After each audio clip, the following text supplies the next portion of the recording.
Então, poucos restaram, né? E os que podiam fugir, fugiam para as florestas. Mas vejam, nessa região, uma região subtropical, assim, quando se instalam os colonos, se instalam também as madeireiras, uma fonte de renda, de subsistência desses colonos também era a madeira, cortar a madeira, né, para fazer casa, para o comércio. Então, esses povos ficam sem ter para onde morar.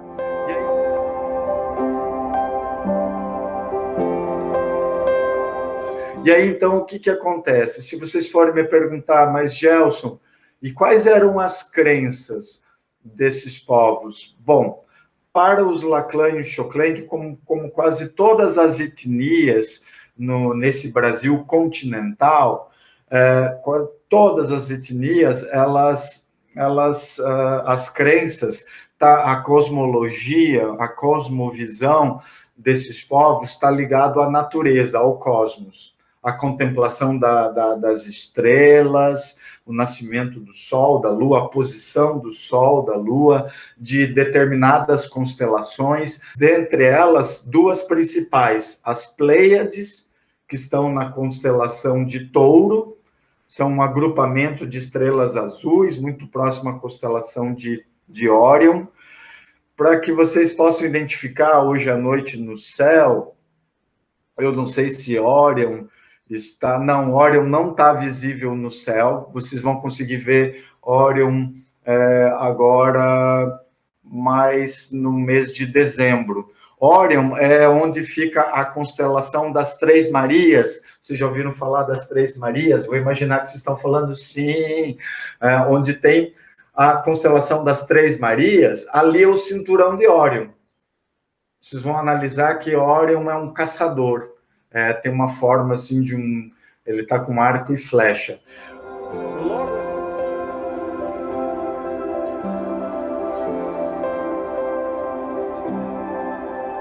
Logo acima do cinturão de Órion, vocês vão observar um agrupamento de estrelas azuis. Ali são as Pleiades. Bom, as Pleiades e o Cruzeiro do Sul, que para os indígenas é a cabeça de uma imã. Não é chamada de Cruzeiro do Sul. Cruzeiro do Sul é para nós. Para eles é a cabeça da imã. E então eles se baseiam na posição dessas estrelas para a chegada da temporada de chuva, para a época da caça, para a época de colheita de determinada agricultura, para a época de semear, a época de plantar. Então, tudo é baseado no céu e eles se orientam pelos animais, pelas árvores, Então, eles não se veem à parte da natureza, eles se veem inseridos, eles fazem parte da natureza. E todos os ensinamentos são através de histórias da oralidade. Então, esse é o problema, porque os indígenas, as histórias orais são onde é uma forma de você passar um ensinamento. E nós... Bom, agora eu já nem sei se eu digo nós, né, porque eu tenho uma descendência, eu me perco aí existe um labirinto aí que eu ainda tenho que me encontrar, mas, enfim, os não indígenas não respeitam a história que não está escrita. Para vocês, não indígenas, o que não está escrito não é válido. E para nós, indígenas, o que está escrito é válido também, mas antes da escrita veio a oralidade. Lá nos primórdios, antes de qualquer livro ser escrito, os ensinamentos eram através da oralidade. Então, para nós indígenas, essa história oral, ela é lei, ela é ordem, ela é moral, inclusive. Dentro dessa lei, da ordem de entendimento que nós fazemos parte da natureza, há um entendimento que nós temos que preservar a natureza não só para a nossa sobrevivência, mas há um entendimento indígena que nós temos que preservar a natureza para a sobrevivência da humanidade.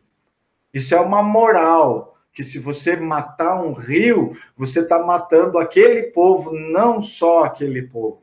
Você está matando também outros povos. Você está matando os macacos, você está matando a onça, você está matando toda uma gama de animais onde que todos nós interdependemos. Então, quando os indígenas olham para o céu, se baseiam as Pleiades, a cabeça da Ema, é uma espécie de oráculo, é uma espécie de religião, de consulta, como nós consultamos o tarô, consultamos o zodíaco, seja ele chinês, enfim. Para o indígena é uma espécie de consulta, uma espécie. O céu, a floresta, é um templo, onde ele faz parte daquele templo, ele ora, comunga o tempo todo, quando ele ouve o pássaro, mas também quando ele planta e colhe a mandioca, é uma espécie de culto. Aí todas as mulheres se reúnem, elas começam a ralar a mandioca, aquilo é uma missa. É uma missa, e eles sabem que aquilo que as mulheres mais velhas estão fazendo, ao ralar aquela mandioca, aquilo já foi feito entre gerações e gerações dos seus antepassados, e que foi ensinado, e que eles dependem daquela atividade para sobreviver, para fazer a tapioca, para fazer o biju.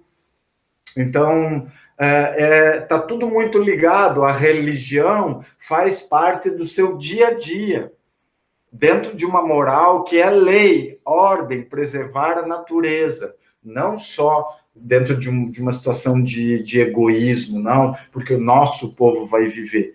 Eles não conhecem outros povos, mas eles sabem, entendem, eles perceberam que existem milhares de outros povos, raças, e que todos esses povos, raças, dependem da natureza para coexistir nesse planetinha periférico. Eles entendem que tem a Via Láctea, eles entendem que existe em todo um cosmos, eles entendem que eles vieram desse cosmos, eles entendem, não da nossa forma, como os astrônomos aí, no caso Carl Sagan, vou citar aqui, que depois vocês pesquisem lá, que é maravilhoso, mas o indígena entende da sua forma que ele veio do universo, que no princípio Tupã, os ancestrais, no caso Lachlan e o Choclen, eles entendem assim, que existia o povo da montanha, que estava muito ligado perto ao céu, e o povo das águas. Esses dois povos, saindo da água, saindo da montanha, se uniram e caminham em direção ao sol, que significa Lachlan.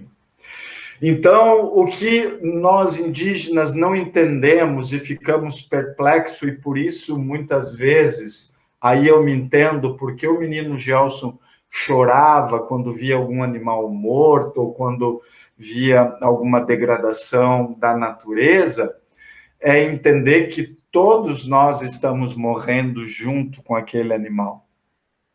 Quando uma raposa não tem mais onde viver, quando um papagaio, quando agora, ano passado, quando teve as queimadas, e agora esse ano teve novamente, e eu abro a porta da minha casa em Caçador, e eu vejo, numa região ali de árvores, quase 200 papagaios voando desesperado, porque em algum lugar foi queimado o habitat deles, e entender que desses 200 papagaios, não, num espaço de nem 30 dias, só iam sobreviver 10 no máximo.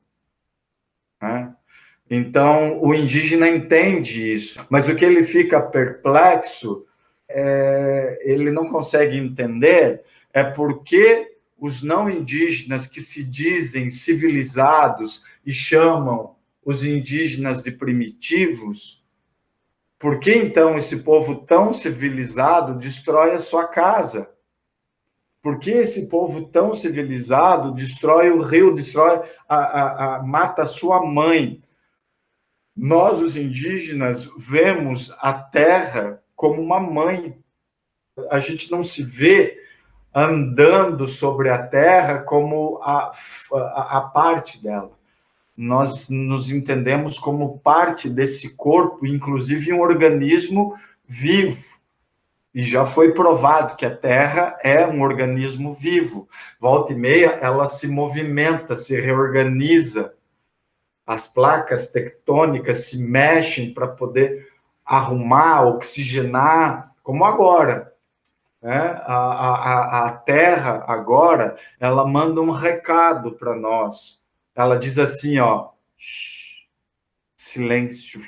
Mas não porque ela é má, é como se fosse o amor de uma mãe tentando explicar para o filho, depois dela ter falado várias e várias vezes, filho, não faça isso. Ele vai e faz, filho, não faça, filho. Até que, então, uma mãe põe o filho de castigo. Põe no quarto, tira os brinquedos e diz, quieto, agora você vai ficar em silêncio. E é isso que a Terra está nos falando. Ela está dizendo, silêncio, filho, que se você quiser, eu te corto o ar. Você é tão diminuto que em 4 minutos sem ar você deixa de existir. Então agora eu vou te privar, lançar na atmosfera um organismo que vai te impedir de respirar. E vamos ver como você vai lidar com isso. E notem, meus queridos amigos, nenhum animal, nem um pássaro, nem uma árvore foi afetada pela pandemia, somente nós humanos. Então, é um recado para que a gente volte a pensar, né, o que a gente está fazendo com esse organismo, terra, essa nossa mãe, que nos provém com alimento, tudo que a gente precisa para sobreviver está disponível, mas a gente não se contenta, essa nossa fome, e nem é uma fome, uma necessidade básica, né? E nem vamos falar, porque ainda é inexplicável que exista pessoas ainda nesse planeta que passam fome, sendo que muitos, então não é uma fome, a gente tem tudo, mas a gente não consegue deixar de explorar os recursos por ganância, porque a gente já tem tudo que precisa. Então, é isso, os indígenas cada vez mais acuados, isolados, e eles não entendem que como a gente não consegue compreender o óbvio. É como se alguém dentro de um barco estivesse furando o casco desse barco. E é isso que a gente faz nessa nave-mãe, aí nesse espaço sideral, flutuando, essa casa chamada Terra, que a gente está eliminando. E a gente não conhece nem 1/3 das profundezas do oceano, mas ele já está cheio de lixo. O que o indígena não entende, não compreende, nós civilizados, a gente questiona explorar Marte, né? A gente não precisa explorar Marte, a gente tem a nossa casa, é a Terra, mas não, a gente convive com a ideia de eliminar, devorar esse planeta, com a ideia de que a gente pode, isso é uma balela, a gente pode sobreviver em Marte. Não, a gente tem que parar. Está na hora de a gente parar e a gente voltar. Agora eu vou utilizar uma fala de um poeta chamado Marcelo Ariel, do Rio de Janeiro. A gente tem que voltar a uma adesão selvagem, um ritmo selvagem da natureza, um ritmo da delicadeza, um ritmo da ética, da alegria, do conviver em coletivo. Nós somos coletivos, né?